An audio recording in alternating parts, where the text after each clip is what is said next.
Hi,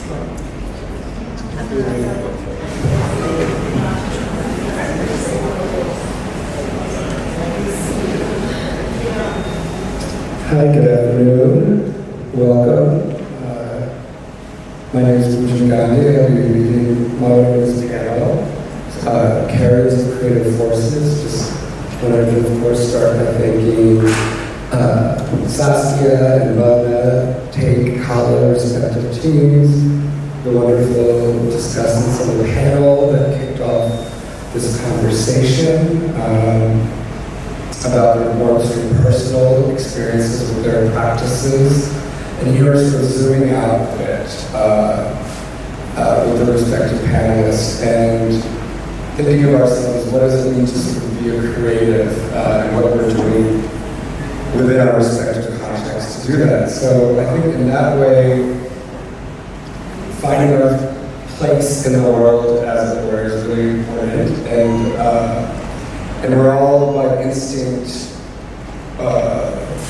looking to sort of expand aesthetic horizon lines and finding moments where we can sort of hold up a prism to that and refract and create new light and create new conversations. And, you know, I'm thinking about Mayank, the way he's working and mining the histories of India's incredible textile history, sharing that via educational opportunities, exhibitions, moments like this. Vibha, a long-standing great multimedia artist who's thinking about materiality, mass, metaphor. Indira, taking on that really intimate and critical role of the designer, the collector, bringing the voices of artists into this domestic environment. Firi, who's done incredible work that we can sort of is gracing us right now in our line of sight, exploring local ecologies of Sri Lanka that I personally look forward to learning more about. And Kailash, who's a practicing artist that from Nepal that sees sort of institutionally in sort of novel ways. As for myself, I am an independent curator. I was with the Minneapolis Institute of Art in the US for 6 years, where I represented South Asian, Southeast Asian, Himalayan, and Islamic collections, ancient to contemporary. And along the way, sort of a little bit of an anchor in London, I'll say I started my sort of art career independently from family when I came to Mumbai and interned for Kimball Press Road in 2007. So for me, it's been a sort of series of boomerangs back to South Asia and back again. So I appreciate being, I hope, a participant, but also an observer here in this regard.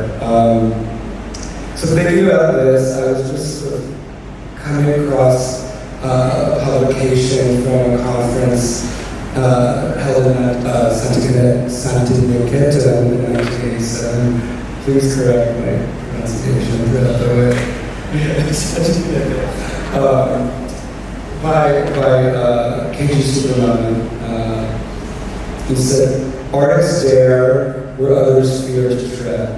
They are born with the kind of cheek that is necessary to tell people what they already know and point anew to what they already see.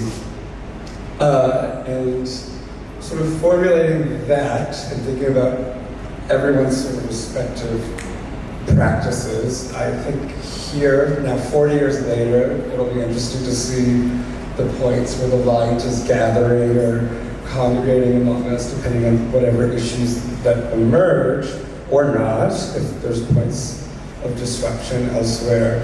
And then also, I sort of was thinking about, and what he's describing is sort of that sort of existential conflict with the artist's self and confronting the external. And I wonder if we're thinking about South Asia, regions within South Asia, and then sort of transnational horizons, what the role of context, either given or created, is playing a role in sort of being a co-generator imbricated in that sense of agency. So is context something that we're still reacting against, or how is it sort of folded in? Is something that's just come to mind and possibly consider what we're going through. What I think is going to be a really lovely range of presentations. So, Firi, please go ahead. Yeah, thank you. I'm just going to just jump into like a few projects that I'm working, and of course starting with the work, the recent work that I'm doing, and also what we saw down there. And so it actually, this piece that I want to kind of show, because like this is something that very relevant for like everyone in Sri Lanka during this economic crisis time, because so that is the time that I think I already gave a brief about how my work is about the birds, and it's also about myself and the people in my family, and it's about the migration and belonging in home. So during my visit to Paris in this residency, so I was kind of like going through like this immigration process and everything. And that's the same time the economic crisis happening, where people are lined up for these passports to everything. Was really like heartbreaking to see. But for me, kind of felt a little privileged to kind of get everything done within like few days, just to there's no queues for me, nothing like that. So I kind of felt a little like, had a very mixed feeling about leaving the country, and also like going to the airport, looking at like everyone together, we are flying this journey, So for me, also then I started like looking at these parrots in Paris, and also again like looking at myself as a mirror of myself. And then kind of like a picturing this everything that we were sort of like forced to migrate in a way, So that's what I was kind of started drawing these parrots of like, because the parrots are like flocks, these are flocks.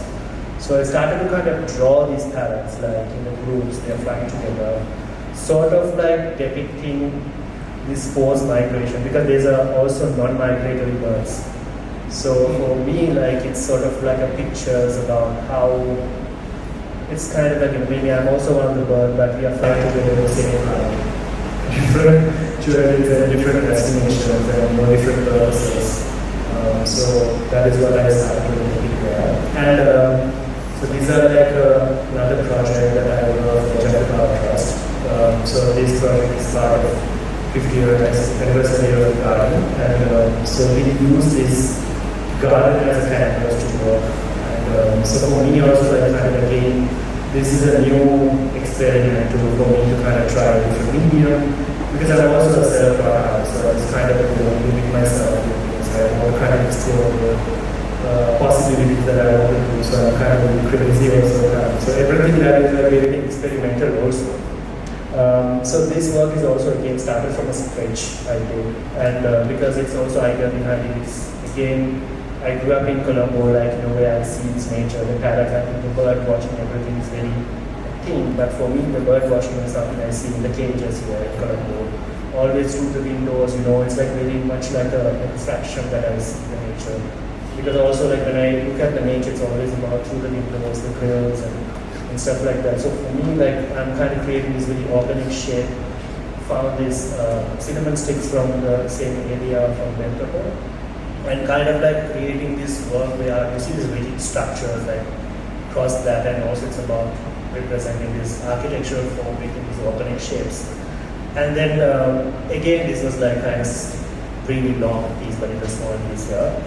And then these are kind of work that I try to kind of experiment and like work with the space, because I also a person who love to work with found materials, also something that's very relevant and something that could be easily understand, because that I don't want to bring something alien into that space. So this is why this is also everything that I kind of locally source material, something also that could be fly in nature, so not to distract everything that's already there. And this is the other project, because I'm coming from this neighborhood, Slave Island, which is very close by. So for me, this is like a side passion project, I guess, because it's something that I started without even realizing it's a project, such thing. Because I started kind of walking around, because I grew up in this neighborhood where it was kind of going through this like fast development process. And everything that I see, that I grew up with, started kind of demolish that, kind of like a very short period of time. So for me, these things sort of like, kind of like I started kind of documenting in a way, not even realizing it's like something very important, kind of like drawing the maps to taking photographs of these heritage buildings, the houses, because I always feel like this heritage being celebrated like through like very monumental places, like when I feel like at the same time the history has been erased in one of this neighborhood and then people don't really care about it because it's not really something people care about or maybe they don't want to talk about. So for me, I started to kind of document the streets, the photographs, and then also then the oral history. That is where the project started evolving to like an art tour. Like, so I started doing this like a walkthrough in the neighborhood. So we have these murals of portraits of the locals. So the idea is also like to kind of think about, rather than like, you know, we read everything about the neighborhood and the narratives people always have. And they want to kind of curious to know what locals know about themselves, what kind of stories they want to tell about themselves. So from that point of view, I started kind of creating these murals of people and kind of like a documenting storytelling. This is an opportunity for me to kind of take people in the neighborhood, also to show the good side of the neighborhood and kind of for them to show what it's like, color is like, kind of.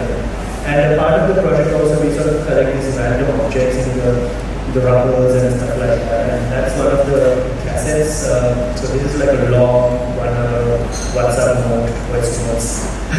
People used to kind of communicate through this. So kind of like these little objects that we find. Also like get the location, compass location of these objects to see like what's there in future. Like in 10 years what this object would come from. You know? And then now we are looking at within short period of time, it's like now already there's a high rise. So then how this old city is sort of like growing in this new city. So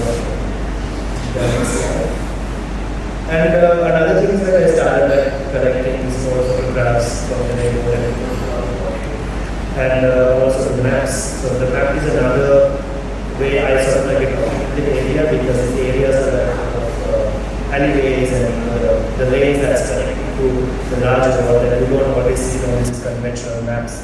So for me, I always feel like these are a very active part of the city that we fail to see. So that's the idea is also kind of like walking this neighborhood, like kind of documenting, tracking down my movements and just sort of like transforming this data into this maps in the layers and see what sort of changes that happen. So from that, so these are the maps that it's a collective work again also, and then these maps are like something you can see is very crisscross line and then suddenly it becomes very minimal. Everything is kind of sanitized in a way. So that's how the things are also changing in the neighborhood. So then, so those are some of the maps. From this, I also kind of started to look at how, because I'm a Malay and my roots are Malay, so I feel like what I'm missing in the neighborhood is like the street food that we used to have, the language that we used to speak. And that is the only two things that's sort of like holding our heritage. I think it was never documented or written down, there's no anything such things. So from that point, I started to kind of look at it like how I started to seeing like, you know, the things that I grew up with, the language that I used to speak is slowly kind of fading away. So this is where I started to kind of look at like how things were documented or archived. And so that is where it started to kind of happen for this project. So this project is also again about the Malay people. And Sri Lanka is very known for this Malay people, but you know, we don't have like an authentic Malay people that's coming from. So then I'm kind of also looking at it like the language we also kind of slowly dying. So this project started to happen because I was actually talking to a Malay family and the street vendors and how they sort of like make this only Malay food now in slave island. So from that I'm kind of looking at it and then always ask like how they do they like pass down these recipes and everything. It's always very oral, like, you know, thing. It's just like our language. So I feel like this is a nice way to kind of document it, but there's nothing in documented. For me also the language that I speak is also very hybrid now because the Malay is being like used because there's different marriages and everything. So the language is also more mixed with like Sinhala grammar and everything. So you don't really speak the Bahasa Melayu anymore. So for me, like again the food also the same like that because like now there's so many intercultural crosses and whatever, then the food is also kind of evolved, becoming more hybrid. This is the one. So I think it's done. so then I'm kind of like looking at it like how things were being archived. You know, then there's nothing is being archived. So then I'm kind of looking at this like kitchen utensils, the things that being slowly, silently archived. So So that's when this cutting board sort of like know what kind of recipe that's been gone through. Because I'm looking at the Malay liquor and I spoke 5 families and they are saying the same recipe but different ingredients, because like it's influenced by the Sinhalese, it's influenced by this Tamil. So then how this is also keep evolving, just like our language. Yeah. That's it, I guess. Thank you. Thank you so much. Cut short a practice that looks like temporality and identifies temporality. But I think looking at a very sort of contemporary, seeing the world as it is, I think you mentioned the word, you said somewhere about holding heritage. I think that's a nice dovetail to our next speaker. So Mayank. Thank you, Pujan. Thank you to Kala, to Take, Saskia and Bhavna for having us here. It's been a really amazing last 2 days, and especially this morning to listen in to so many people, colleagues about their practice and work. I'm based in Delhi. My work is in the area of Indian textiles as a researcher and independent curator. And I'm going to be talking about 6 projects that I worked on and presented last year.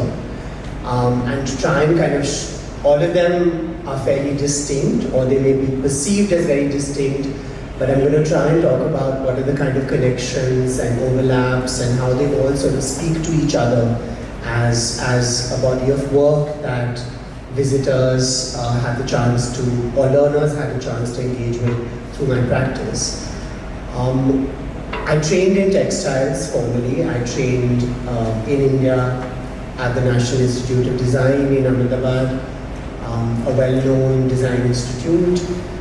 And somehow going through that formal program of textiles was very uncomfortable for me, because it was a very conscious kind of the whole process of being in design school in India at the time, about 20 years back, was very much about looking at the role of design as a value-adding proposition to craft. And this idea of how design is distinct from craft, and also equally distinct from the so-called fine arts as something which is functional, was problematic for me, because I feel like it kind of reduced the craft into just a form of producing or manufacturing that is ultimately delivering to the conceptual ideas of a designer or artist. So in some ways, I transitioned or moved away from being a designer, even though I had a small studio after graduating. I was working with handmade and hand-patterned textiles, largely for interior projects, for custom textiles for interiors, as a way to really move away from all of those conceptions about design, and also then through my curatorial work to start questioning and unlearning what it really means to look at textiles in India from slightly different perspectives. So the first project that I'm going to talk about opened at the National Museum in Delhi, and it looked at 9 enduring themes in Indian art that are also reflected in historical textiles, as well as continue to inform practices in textiles today. Could we have the next slide, please? The image that you saw earlier was of a 14th, 15th century textile that was possibly made in Eastern India for the market, for the Tibetan market. It was textiles like those called samiks were found in Buddhist monasteries. And just 2 slides to show you what the exhibition looked at. So if we were looking at, say, textiles that talked about narratives like these, which are sort of maps for Jain pilgrims in West India. If we could have the next slide, we juxtapose those with contemporary expressions of similar narratives. So both of them are hand-painted. They convey the idea of storytelling, but one that's coming out of a more religious, sacred, historical kind of use of textiles with applications in sacred spaces to pilgrims, to a kalamkari combination like this, a hand-painted collaboration between a French artist, Berenice Elena, who had worked for 30 years in India in collaboration with a fifth generation building of the exhibition making that I'm involved in. This exhibition was the sixth exhibition I curated for the Devi Art Foundation, which is an India-based private foundation started by collectors Anupam and Lekha Poddar. So it also sort of extends, through this I also wanted to talk about how most of my work is also enabled through very long periods of gestation and long conversations with collectors, with foundation builders, and so on and so forth. So with that, I move on to the next project, which furthered this idea, or very urgent idea to me, of looking at connections between the past and the present. So this movement between making sense of contemporary practices by linking them up to historical techniques, traditions, aesthetics, motivations of making textiles is really integral to my work. And I feel that connection is really a carrier of the force, really a carrier of the compelling attractiveness and politics of textiles in India in many ways. So I conceived and presented for the MAP Academy, which is a learning wing of the Museum of Art and Photography MAP in Bangalore. It was the first of its kind suggested course on Indian textile histories, where again one felt very important. It was presented through 10 online sessions. I felt it was very important to talk about chronological history in conversation with present practices. So over the 10 sessions, we had academic lectures, we looked at moments of periods of chronological history, pre-colonial period, post-independence period, but we also looked at listening to the practices of makers, craftspeople, designers, artists, who shape this kind of a contemporary or ongoing idea of history as well. With that, I moved to the third project, where I continued this idea of looking at time and continuing themes, innovations across 4 centuries with an exhibition presented in Kolkata, which looked at 4 centuries of Bengal's history. This is a history that today we may talk about through the lens of undivided India, but which also considers the kind of post-independence distinctions that lie behind the shaping of contemporary practices in Bangladesh since the 1970s, and in India, West Bengal in India from the 1940s onwards. And with that, so there is this kind of movement between bigger survey exhibitions that talk about a pan-Indian idea of textiles and the connections between the regions within, but at the same time increasingly making those conversations compelling through material which lies outside of the formal boundaries of India today, but at one point was administratively British India. So the genesis of Bengal's kind of this history of telling this kind of story of Bengal textiles over 4 centuries began with a very early student project in 2003, where I had the chance to archive the work of a erstwhile royal family in West Bengal that at one point had lived in Murshidabad, and parts of East Bengal now in Bangladesh. And one of the sort of carry forwards of that project, which was in 2003, like I said, if we could have the next slide please, was this idea of how we look at often traditional versus the contemporary. There's the historical that moves into the contemporary, and the contemporary which is shaped by the historical. But in some ways, the kind of problematic way I started noticing, we look at the traditional versus contemporary. So a textile like this, for instance, which is a 19th century Baluchari sari, has motives of Vande Mataram, which was a very patriotic and nationalist kind of song, which is also something very popular in India today. And I started rethinking this idea of what had been taught to us as what is traditional and contemporary, because here you're looking at textiles becoming carriers of contemporary ideas. And a lot of my work started questioning this binary between what is contemporary and traditional. And the traditional is something which just, which just carries forward without any changes, but the contemporary is something that brings in novelty. And with these kinds of historical examples, I started understanding that we have to really rethink this entire idea. And that we have to start looking at the contemporary within a longer trajectory, and that tradition being both of the contemporary and the historical.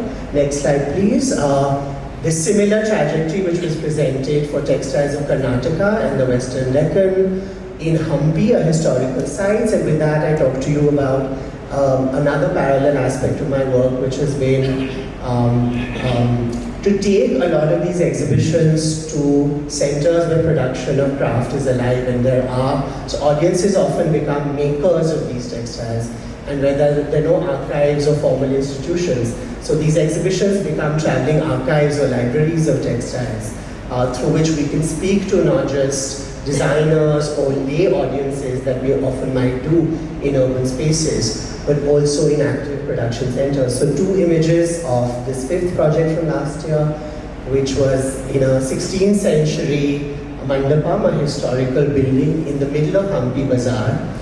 So a lot of the audiences and visitors who came were really just people who come to the site of Hampi as a tourist attraction, or locals who come there already off. If we could go to the next slide, please. And so a lot of these exhibitions, next slide, please.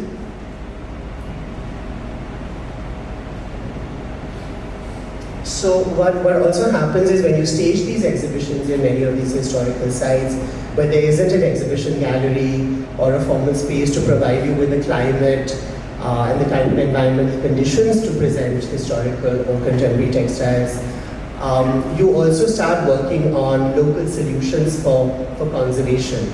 So in these kinds of spaces, we start thinking about the idea of the exhibition itself as a process in adaptive conservation, where we are participating with conservators, exhibition designers, and collaborative processes where you start thinking about textiles not just as objects, but that become much more living, in that sense. Next slide, please.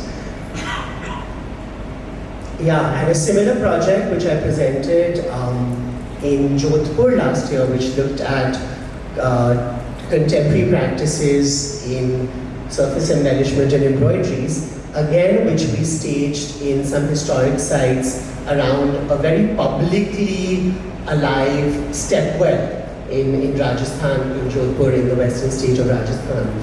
So this kind of idea constantly of new kinds of spaces where exhibitions can be activated, looking at textiles in different ways. Within this textile, we also question the idea, the inherent hierarchy. So what is the hierarchy of what is design, craft, and art within textiles? And where does textile as a sovereign kind of practice stand? But there's also looking at the kind of hierarchies within textiles. So often embroideries are looked at as surface embellishment, they're looked at as excessive, whereas weaving has a kind of more important role. So with this exhibition, we challenge literally that idea of looking at embroidery as something that's actually very alive and meaningful and substantial as part of artistic practices. So 2 images from this exhibition to give you a sense of how it was staged. Work by Somakshi Singh in one of the galleries, in one of the old Havelis, the mansions around the stepwell, who works a lot. You may know of Somakshi Singh's work. She's Delhi-based and works a lot with thread. She's a sculptor and a visual artist. Another image from the exhibition, next slide please, where you see an early work by Manish Nair, who's an Indian artist, that kind of questions this idea of what is weaving and surface embellishment. But you're looking at this through a huge tent by Shine Shivan, where he uses all kinds of objects to embellish textiles as well. So another aspect of my work is also to move in every exhibition through every emotion, from the sublime to the macabre.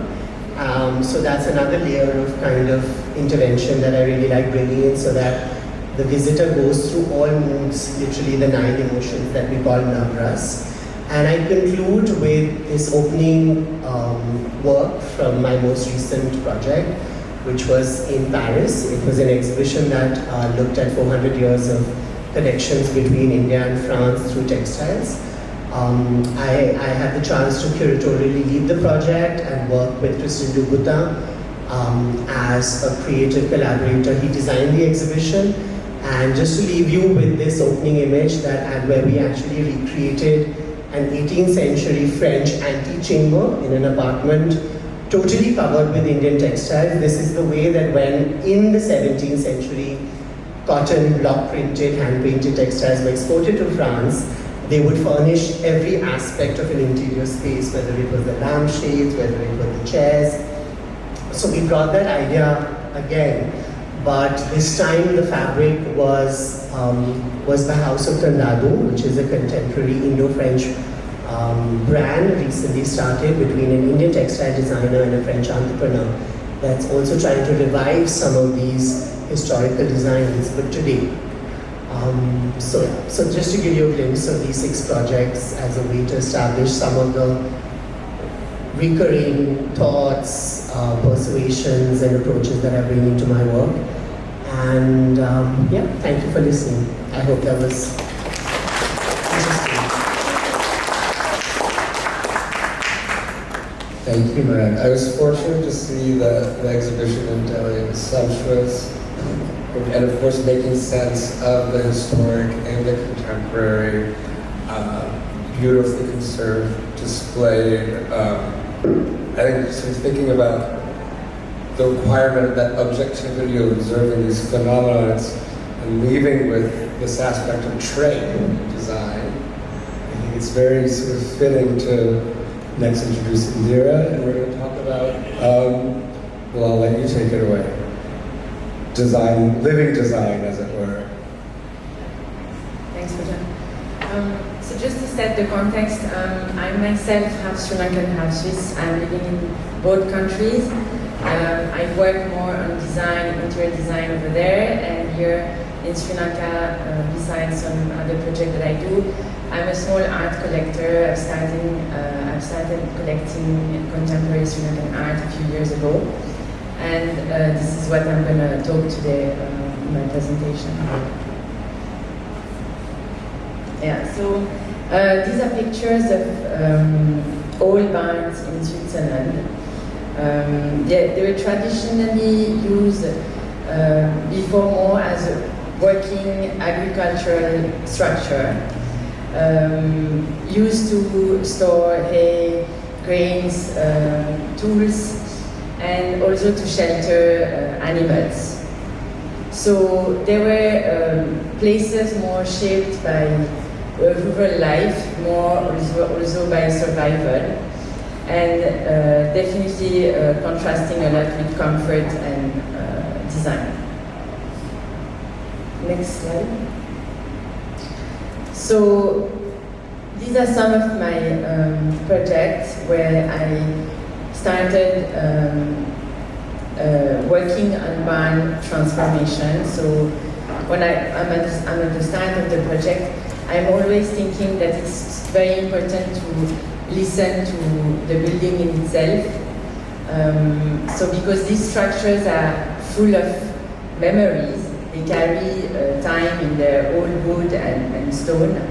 And for me, it has always been very important to find the most appropriate ways to respect and reveal that soul. So, before bringing in modern comfort in it. So it's kind of thinking also about the aspect of not erasing what was there in the past. And then, of course, it's with this intention of honoring the space and preserving its heritage. And the goal was really never to make it look new, but in fact to let it continue to live. So that's the idea. So we can see that we have kept the old structure, and we have started thinking about creating new openings, metal frame. So for example, on the picture you see, we have kept a part of the old door, the initial door, and it really creates the fracture with the metal frame and the glass, the fact that you can see through as well, and the light that comes within the old beams. So that's one of the projects. Next slide.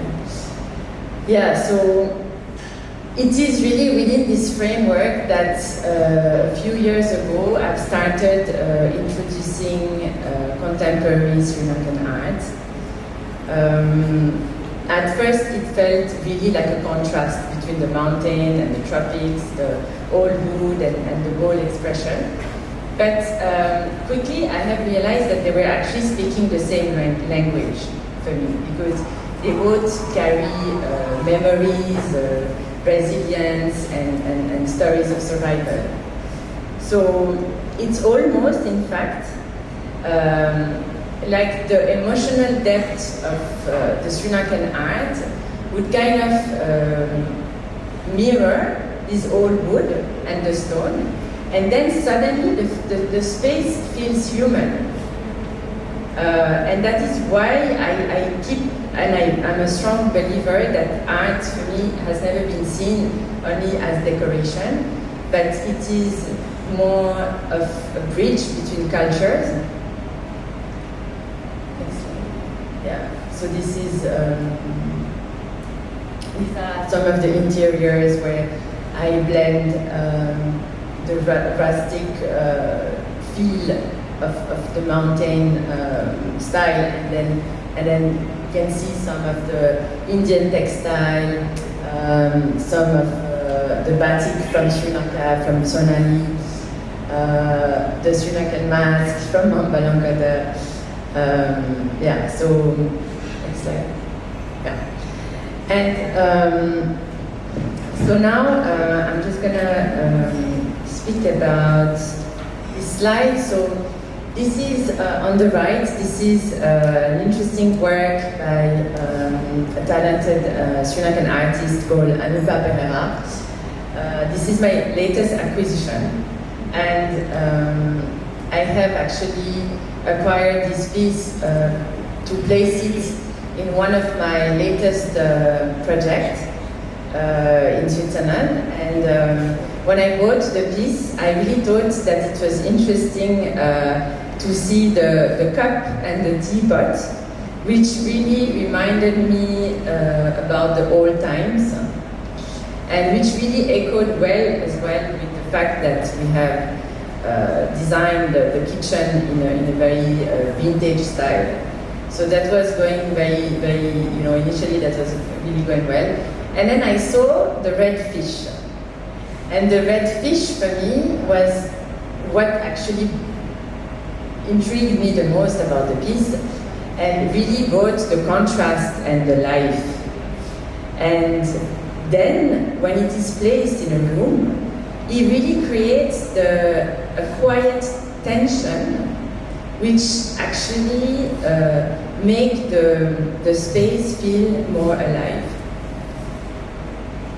So, yeah, another example is the Sri Lankan, the traditional mask from both countries. So the first one is a mask from a remote area of Switzerland called Lötschental. And the second one is from a village in Sri Lanka called Ambalangada, which is located in southern Sri Lanka. And although they come from completely different geographies, they carry the same message, and they have the same purpose of rituals, protection, storytelling. And actually, when you place them together, like you see on the left of the slide, next to each other, next to each other on the same slide, for me they create really a very powerful dialogue, because it's also showing how cultures can actually express the same human emotion. And to sum up on that, for me, I really, like from a design perspective, I see spaces more as emotional languages or emotional landscape where they need to be felt before they are understood. And in this context, I think that art really activates them. Yeah. So now coming back to my presence in Sri Lanka and my role as a very small collector on this island, I have to say that I have been always following my emotion more than trends. What I love about Sri Lankan art is probably its honesty and its courage, how artists carry history, resilience and identity with such sensitivity. And for me, in next slide, yeah, some of the arts that I have purchased over the years. And next slide, yeah. And yeah, today I think that the art scene in Sri Lanka is very vibrant and fearless, with young artists that are deeply rooted locally, yet speaking a global language.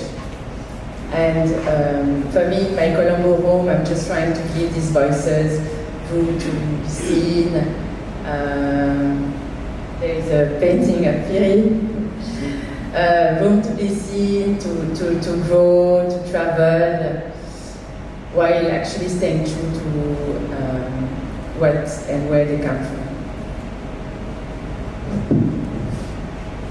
Thank you.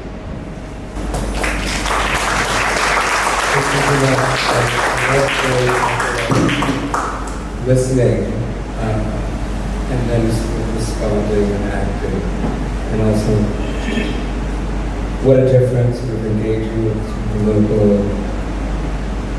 contemporary ecology can be with wider context. So with that, we're going to shift a bit north and learn from Kailash and his experiences and his practice in that regard. Hello, namaste everyone. First of all, I would like to thank Kala and Deepan Art team, Saskia and Radhana for creating such meaningful platform and to have this South Asian discourse in this island. So yeah, I'll just begin with the slide. Next slide. Yeah, I grew up in Dulaka, a rural village where access to external resources was extremely limited. And I studied in public school. However, life in the village was deeply shaped by ecological and communal practices, which became an intrinsic part of my everyday experience and worldview. In pursuit of further studies, I migrated from Dulaka to Kathmandu. This transition was marked by significant struggle, particularly with the English language and the unequal access to educational and cultural resources. These challenges often made me feel disoriented and at times humiliated.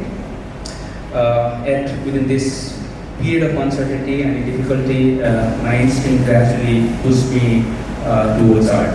So this particular artwork that I've been creating large-scale painting now. So this is my studio practice. I'll just take through other presentations. Next slide, please. This is also another work. Actually, in my mother's past, I began by critically examining the socio-political factors that have shaped my lived experience. Growing up amid successive political transformations in Nepal, from the direct rule of the monarchy under the Panchayat system to multi-party democracy, the Mao Civil War, the People's Movement, and more recently the Gen Z movement. These transitions were not abstract historical events. They unfolded within everyday life, leaving deep imprints on social, structures, collective memory, and individual subjectivity. The dissonance between my childhood experiences and the realities I later encountered in urban spaces never fully aligned. This persistent gap between expectations and lived reality, ideology and practice became a point of inquiry rather than a resolution. It compelled me to look more closely at how political narratives are produced, circulated, and often betrayed in daily life. Same slide. My studio-based practice emerges from this tension. It operates as a reflective and critical space where personal memory intersects with broader political histories. Through material exploration and conceptual inquiry, my work seeks to respond to ongoing political malpractices and enrich social ills. Not by offering definitive answers, but by making visible contradictions, failures, and unfinished promises embedded within the contemporary socio-political system. These questions depend as I began to witness the growing contradictions between deeply rooted traditional social art practices and the evolving urban public spaces in the Kathmandu Valley.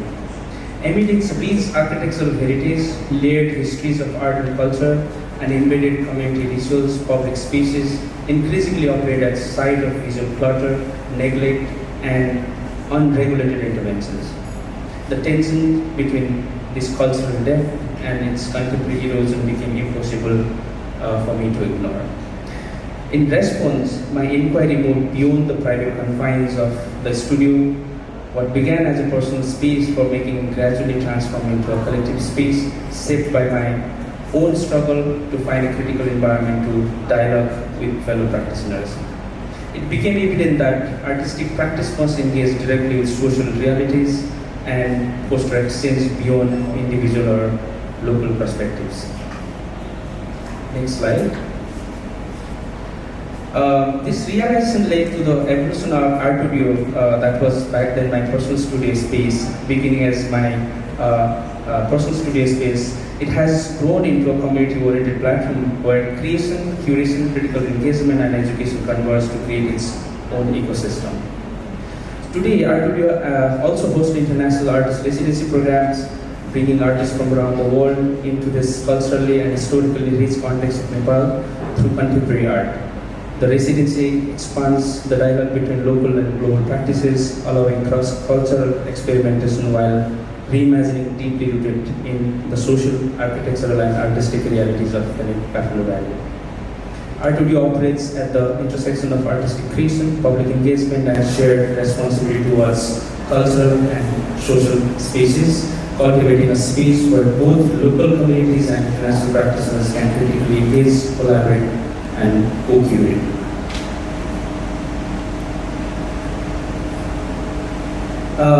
In this South Asian context, creativity is really autonomous. It is embedded within rituals, labor, domestic life, architectural and collective memory.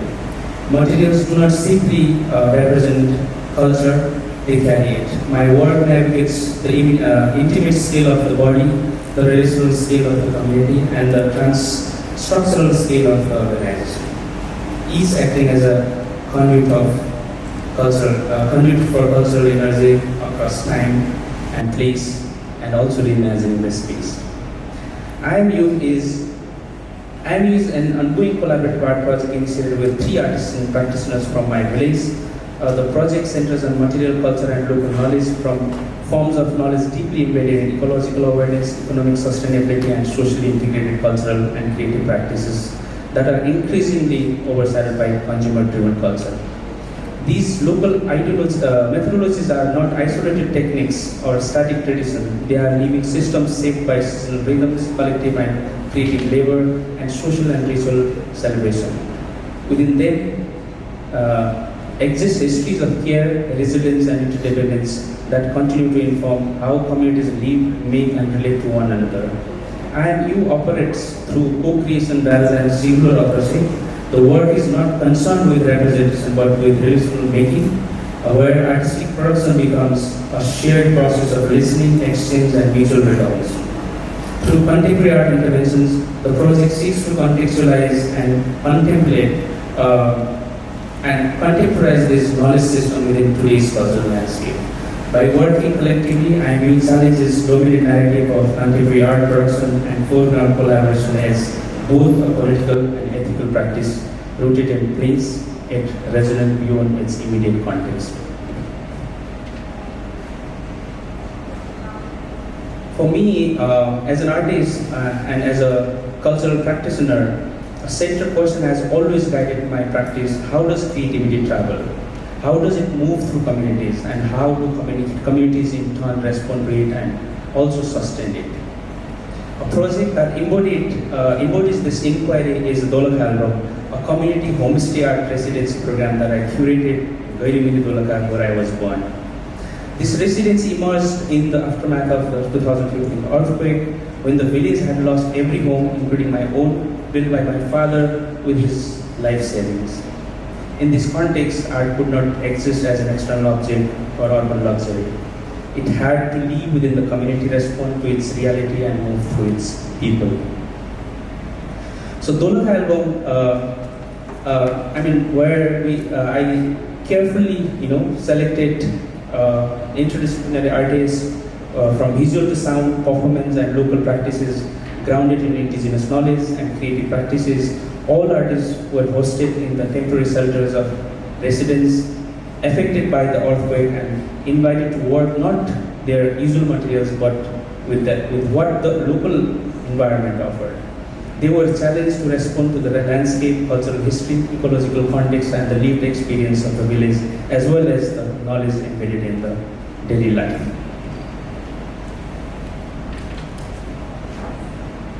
Next slide. A dedicated day was set aside work with the village children, engaging over 100 young participants in collaborative creative practices. They recorded local soundscape, produced land art, performed and contributed to work later presented in the community curated exhibition. In this process, creative energy circulated through multiple carriers: artists, children, community members, and even the materials themselves, shaping both the outcomes and experiences of those involved. The project foregrounded the relational and participatory nature of contemporary art, emphasizing how creativity is not just individual expression but a shared generative force embedded in social, ecological, and cultural context.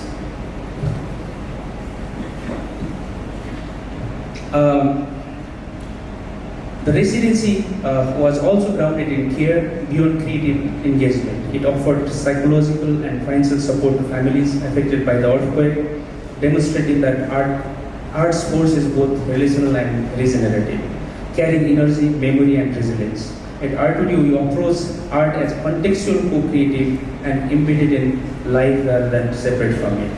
In projects like Dolak Album, creativity is a living force that travels through relationships, materials, and place. It adds up, sustains, and transforms, shaping both the maker and the community, and find relevance in contemporary context for global influence into global space. This is what I want to emphasize today. Contemporary creative force in Southeast Asia is not defined solely by global trend or market value. It is about rootedness, transmission, and engagement. It is about discovering ways for creativity to travel through people and species, leaving traces that are felt, shared, and carried forward, and in doing so, it invites global organizations to recognize the depth, resilience, and living intelligence of Southeast Asian creative practice.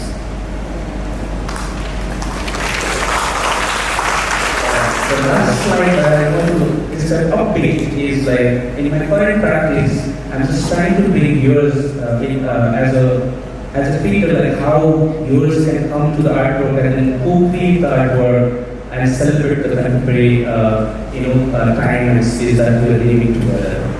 Thank you so much. We'll have more conversation in this session. Thank you so much. So much that you've sort of covered, and that sort of depth and resilience, which you sort of demonstrated. And no, last but certainly not least, it's a treat to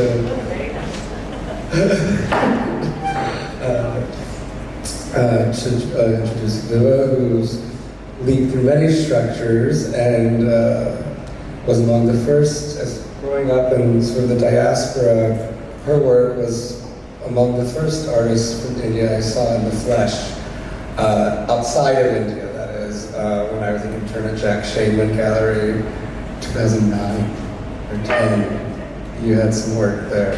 So a lot has happened since, so please take it away. I have actually grown from a child to now adult.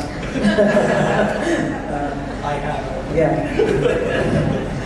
Thank you, Kailash. It was really a mind-blowing presentation. I must say you are doing a lot of community work, which is really favorite to my heart. And thank you, Saskia, Bhavna, and Kala and Take for organizing this and having me. It was a very short time for all of us to prepare, and I'm giving you insight now. And I work with many materials.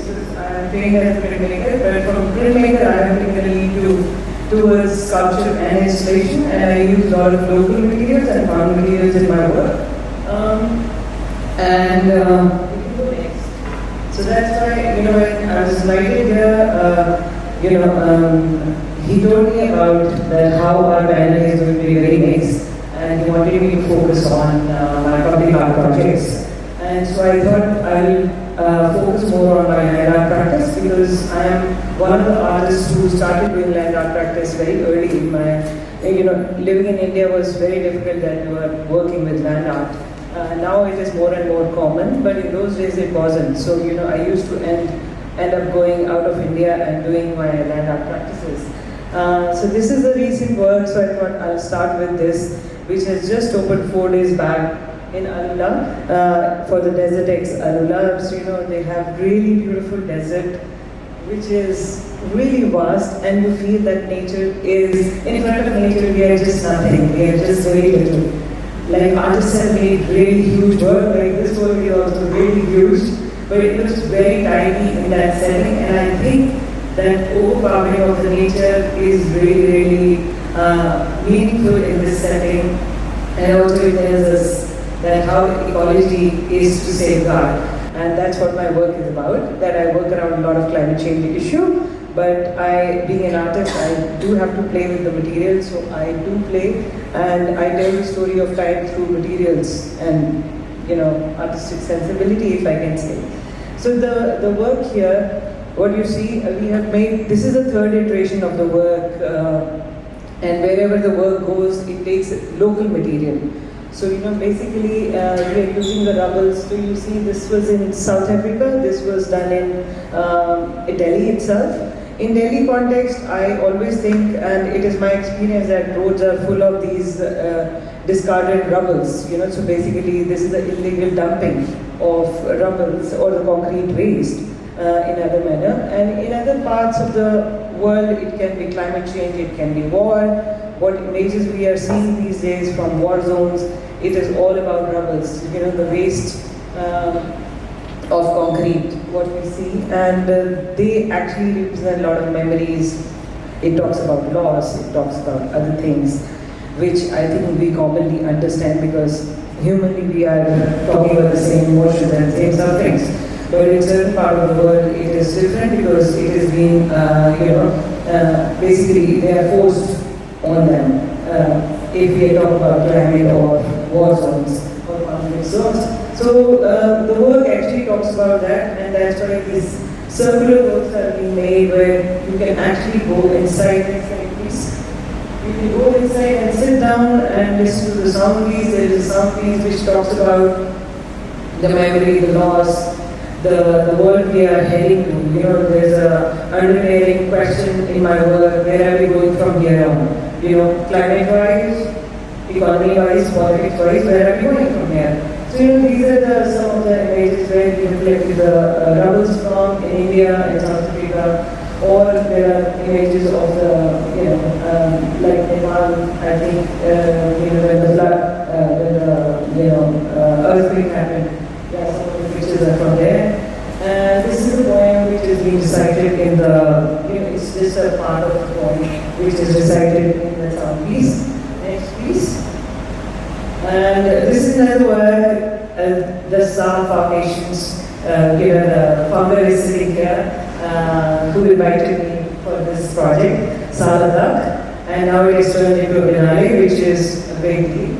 Congratulations on that. And so, it is done in one of the highest altitude of the world, where I was thinking about the ecology, that how these changing climates are affecting the Himalayas. So, this is a very difficult place, even for breathing and also climate-wise. So, I thought I will be writing from the nature side, that you don't own me, because now we are seeing the changes in the climate or in nature, which is actually evidently telling us, especially COVID, we have understood that nature is telling us that you are a little tiny part of the nature, and I will survive with or without you. So this is, this was made with the discarded clothes. I used a lot of discarded and donated clothes we have used. So there was one NGO which has donated us a lot of clothes because I thought this will be the biodegradable material and it can be repurposed in other manner. And I think Saladak is using it for insulation purpose now. Go next, please. And this is how I made this work with two girls. They were stitching with me and they were really a brilliant team because I had to leave. I was breathless in that area. So I had to leave Ladakh. So they are the ones who actually finished my work. So they are my great collaborators. And being a printmaker, I have learned that art is not made in isolation only. So it has to be a collaborative process. You generate a dialogue, you generate communities with it. So that's what I try to do. And I am very hands-on with materials. So I can play with a lot of materials. That's a blessing of the God. I really enjoyed making this work. So you can see the scale, but when it goes to the mountain, it looks really tiny. But I think we spoke through the work for the nature that you don't own me. And go next, please. And this was the work which was made in Mongolia. And again, using the found material in the landscape where we have used the horse dungs. Basically, I was collecting the poop. So this is, I thought I will write really large, about the ownership of the land, because these are the questions which I deal with, that who owns the land, who owns the water, who owns the air, and these are political questions as well as very, human question, because we have created these boundaries which are not letting us to have these friendships and dialogues among us. So, basically we are I think, tenants on the planet. And that's what we have stopped understanding and we started ruling the planet. The work talks about who owns the earth, which is a very simple question and very direct. Go next, please.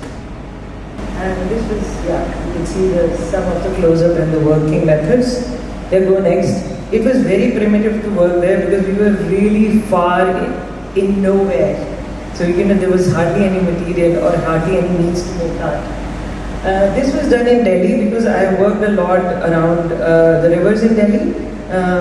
The moment the river water, which is 1 or 2%, enter in the city, it becomes polluted because of the residential and the industrial effluent. This is who owns the water, which was done on the river itself, and this was made with the natural, we use these plates made with, plants, the leaves, so the very big leaves. So those leaf plates were being used on bamboo structure to create these words, and I wanted it to float till it can float.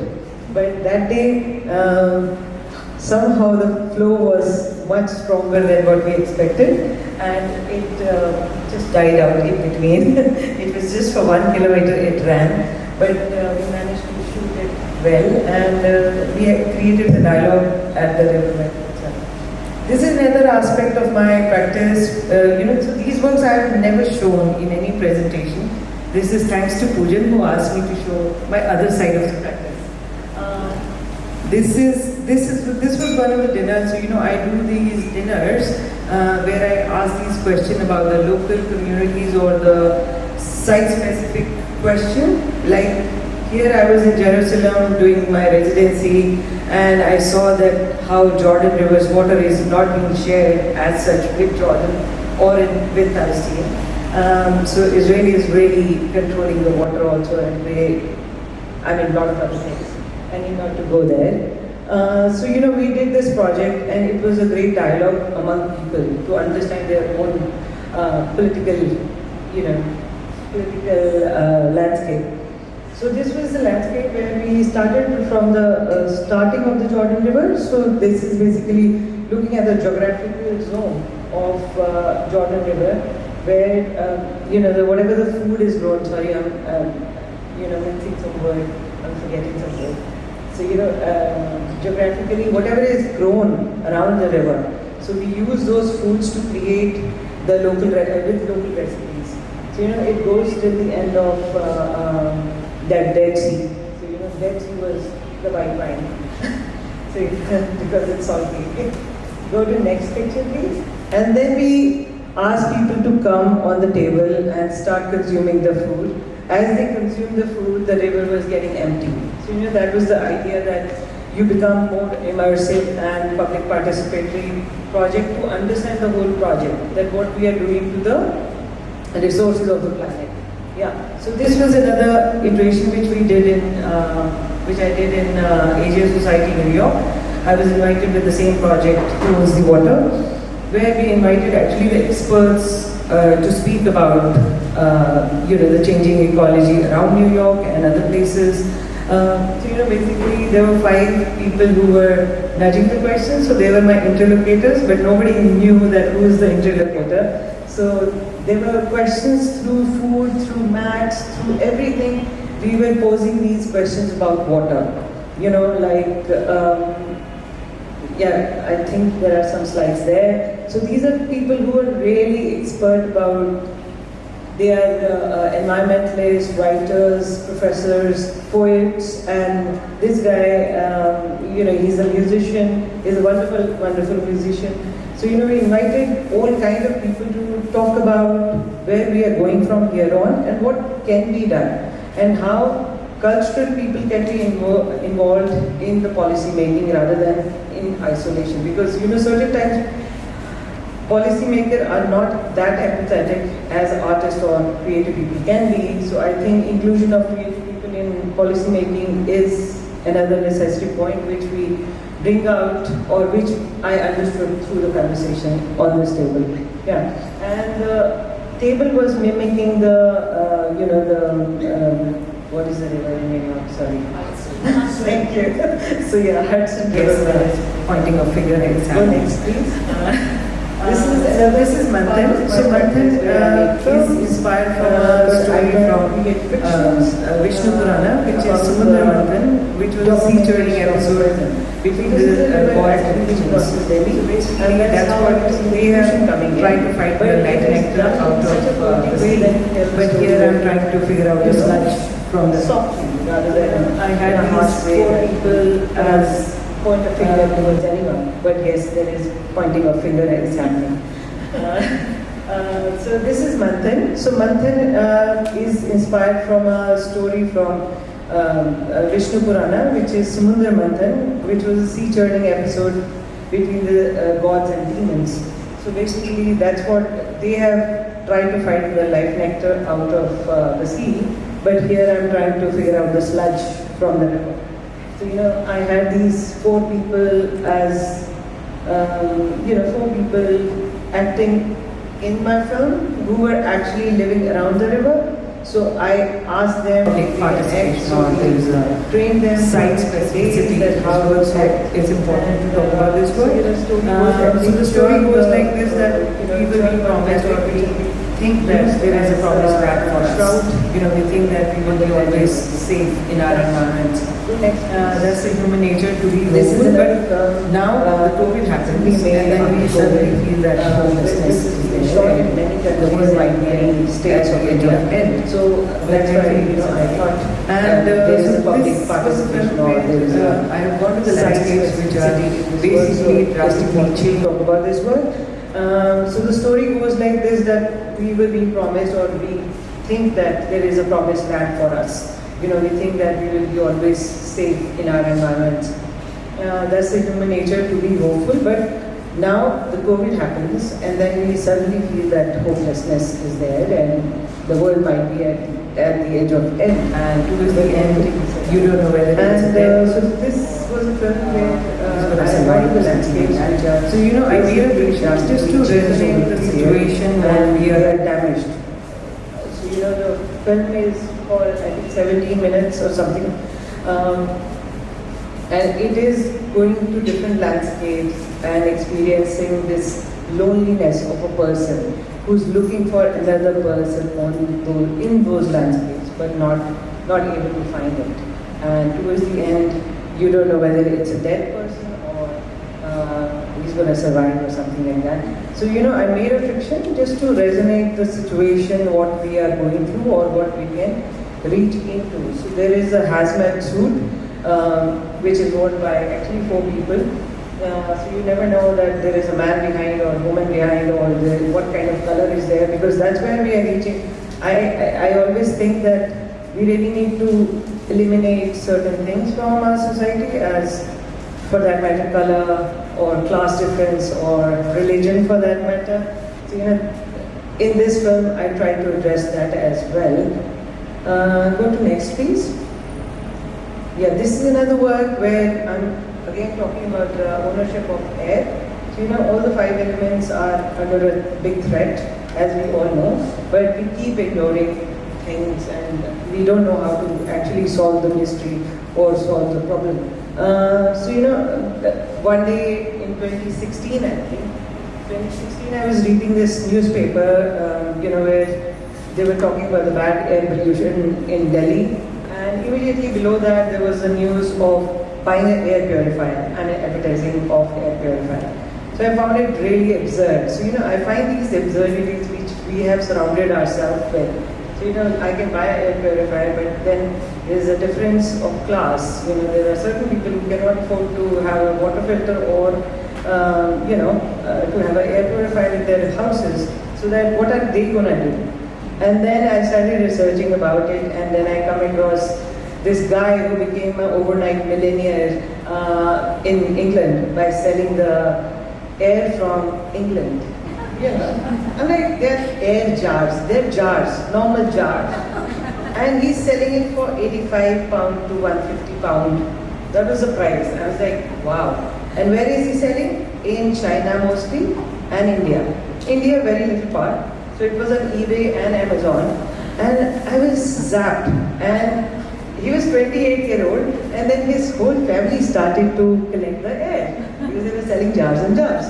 And I said, okay, I'm going to collect Delhi's air and put it in boxes. Let's see if somebody buys it or not, but nobody wanted it. Yeah. So yeah, that's me. And if you want to see some more work, there are some catalogs you can browse through. Yeah, thank you.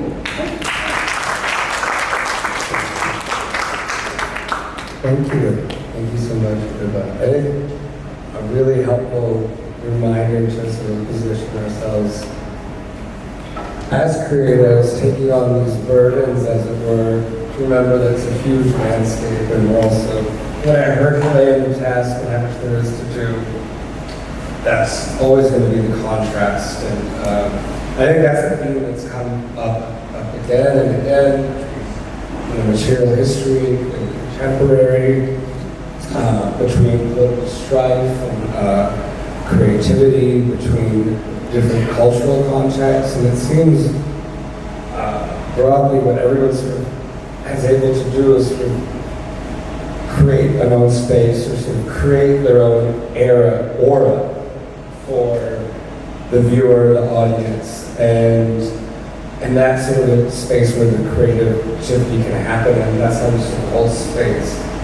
So thinking about aura and moving people there, and we're curious if obviously there's success stories here.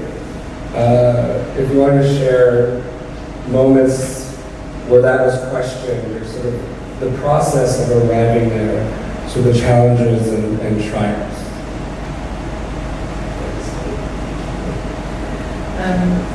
It's an interesting question. I think for me, I don't see contrast as a clash, but more as a conversation. For me, when two cultures meet, their auras don't necessarily cancel each other's out. They actually amplify the human touch. I mean, whether it's memory, resilience, or emotion. And for a space, it's the moment that actually a space stops being talked about architecture only, but actually starts telling a story. In my case.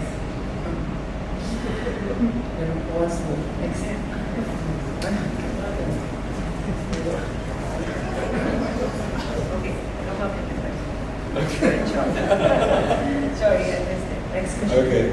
All right. Well, now we're moving to. I hear a lot of listening, and I think just up to listening, and we're talking about community and audience. And about this, I think earlier today there was a conversation about butterfly projects, and I had the experience of working in a U.S. major encyclopedic U.S. institution, and the director once said, "Oh, community is just code for Black people." And so, yeah, exactly. Well, that's another.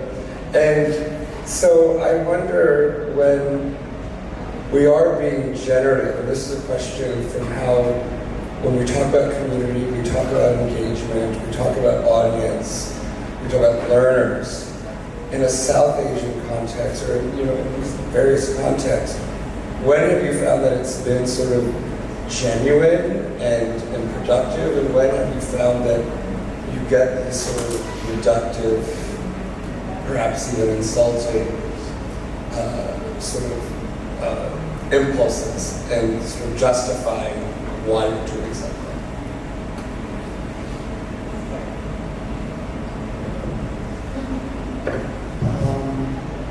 I think that all my work has been in the public domain, in a way. The sheer number of people who come often justify the intentions behind choosing these public kind of venues, right? So as a curator, I've never worked with commercial art galleries or smaller spaces,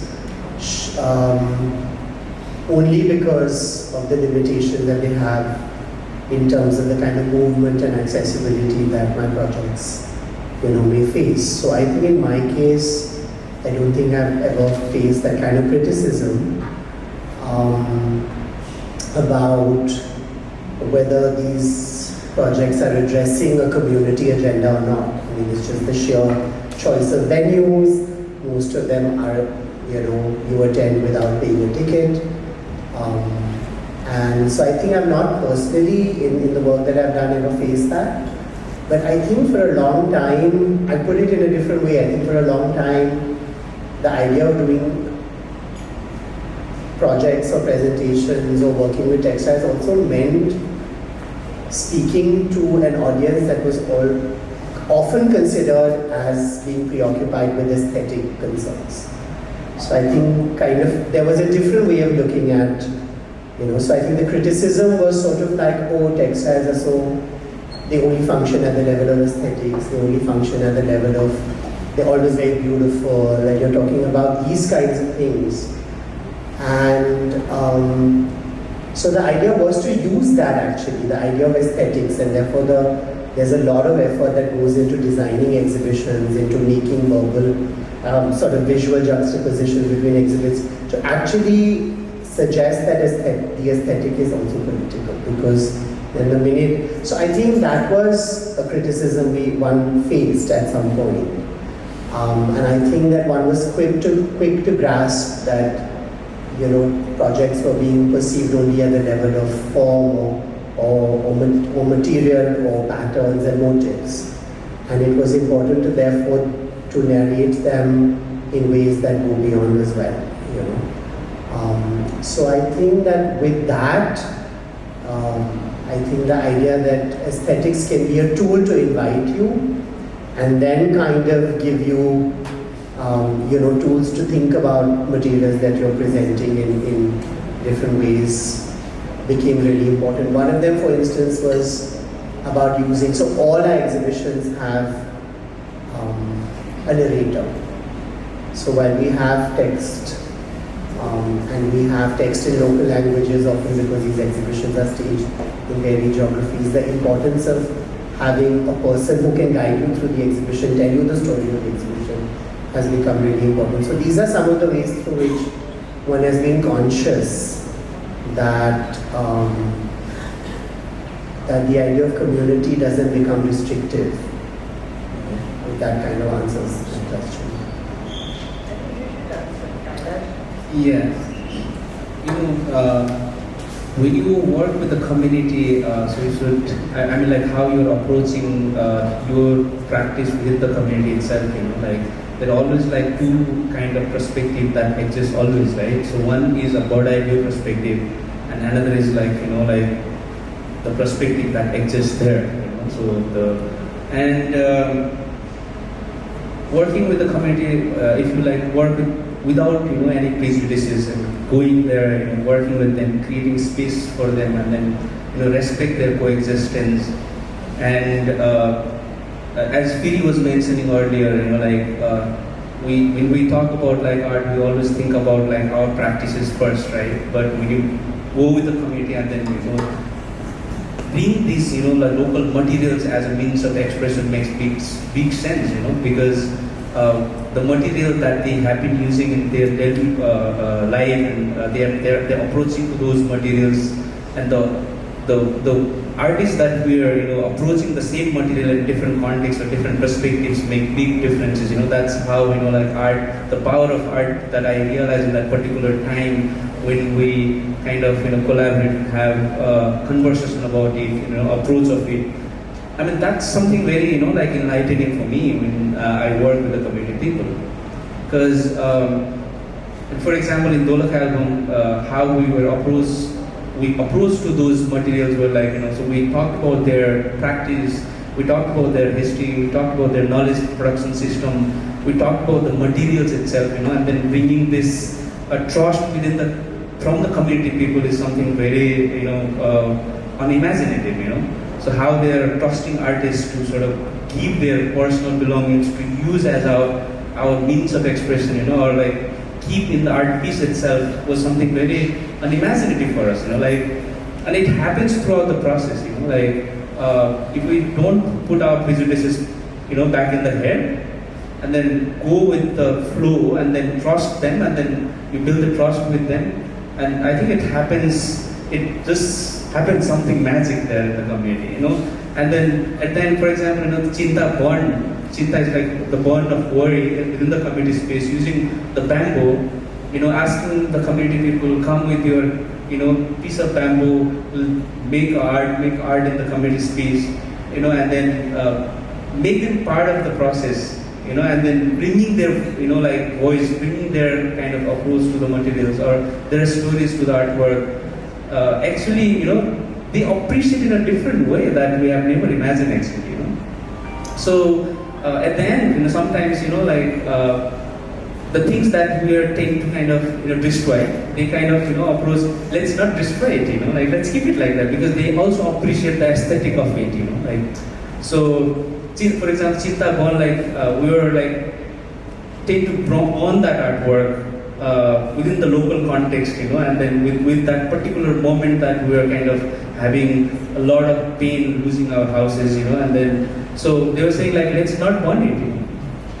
So once there like 15 feet big cheetah, like Ori word was installed in a 3-dimensional form with Also a tradition also, right? yeah, there is also tradition like, so like we have this tradition called Gotri Mangal. There is like specific celebration where we burn our negative energies with the local materials, and then that was that context, like, but when we talk about the contemporary context, bring their like the story of that particular time and space, and they resonate so well, and also, like the appreciation level that they have of the contemporary art is like very magical.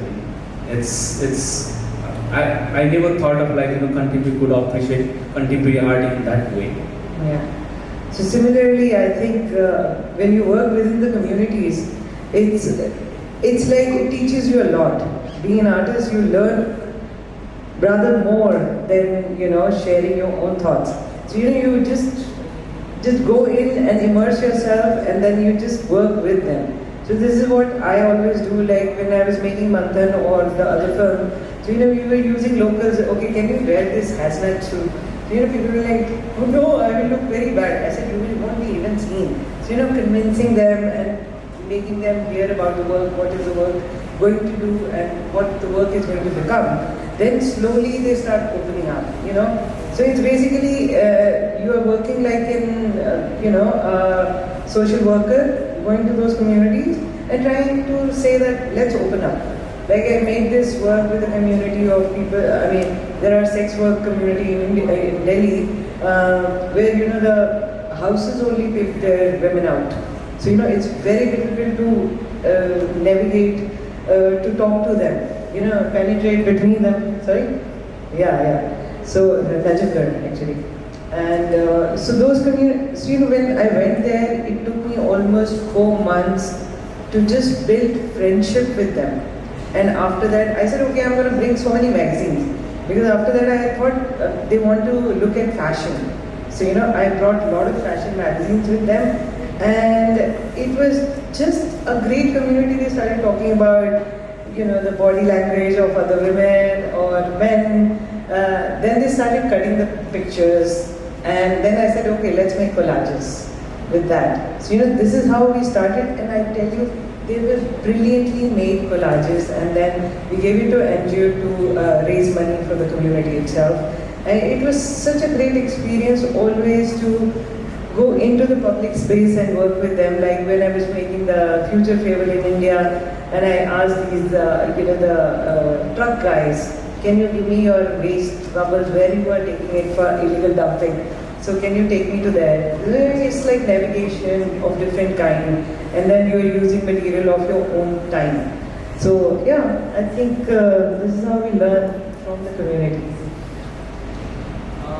That's why we also approach this homestay approach for the residency, and then working with the community people just to build trust, and then listen to their stories, and also share our knowledge and learn their knowledge production system and everything. So just wanted to mention that. Yeah, I think in my case, I would like to share about how it is like to work in my own community.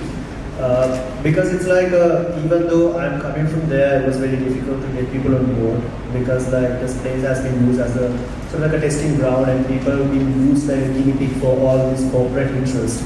So in that case, I feel like, even taking your sketchbook out and just kind of document everything kind of became very challenging, because people were very curious, and they were kind of creating this tension about what's up, and if they're going to demolish, making a survey about it.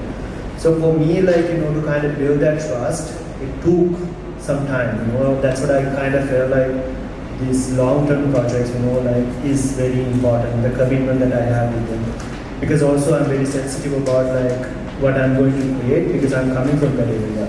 So, and even when we start this mural project, and people would notice when they just walk with us, and it's only male figures of that. So we couldn't really have women on board, because they were not really comfortable to have it on the walls. And also we sort of learn throughout this process, and just I feel the work we see, the painting on the wall, it just could be 1 hour work, but what we had for so long is the actual work, spending time with them, getting to know about them, And also while painting, we spend like a full day kind of like engaging with the locals and kind of product sort of thing. So now our practice is like, you know, kind of sharing these works through this oral, very human engagement, you know. So even the artworks there, you don't see a QR code or writing about it, because we want the locals to kind of, if someone is so curious, they could actually interact with the local to talk about it. Because the mural that you have is also someone that living close by. So there's like a lot of engagement that's happening.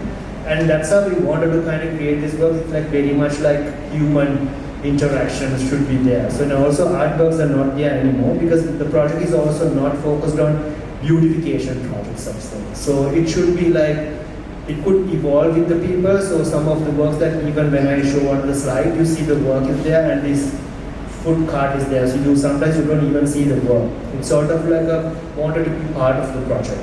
So that is the things that we learned throughout the project also. Thank you. I mean, for me, very edifying and gratifying just to think about community in ways that are actually empathy sort of rooted in knowledge and respect, and not, and a sort of a quest for sort of those alchemic moments, not just sort of corporate checking boxes. So I think perhaps leading on an optimistic note for, you know, shared ground, I came across this sort of design type publication called The Age of Earthquakes. Hans Oper quotes, there's a few others that sort of put together a series of proposals, and there's a proposal for a new noun. This was in 2015, called accession. So occidental accession is the process whereby the West sees its claim to having the sole means of attaining enlightenment in all realms. Implicit in accession is the assumption that traditional Western modes of creating ideas based on secularist art theory has possibly run its course or is hitting an unclimbable wall. This wall may in the end be surmountable. In the interim, the East is forging forward with modes of thinking grounded in radically different ways of approaching individual identity, capital, globalization, religion, politics, global ecology, and naturalism. Are we there?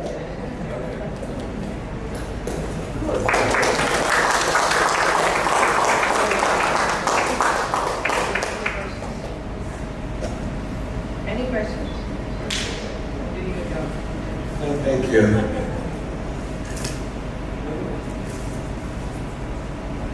Okay, I guess we've exhausted everyone. Good. All right, good. Well, enjoy the art, enjoy the conversation. Thank you.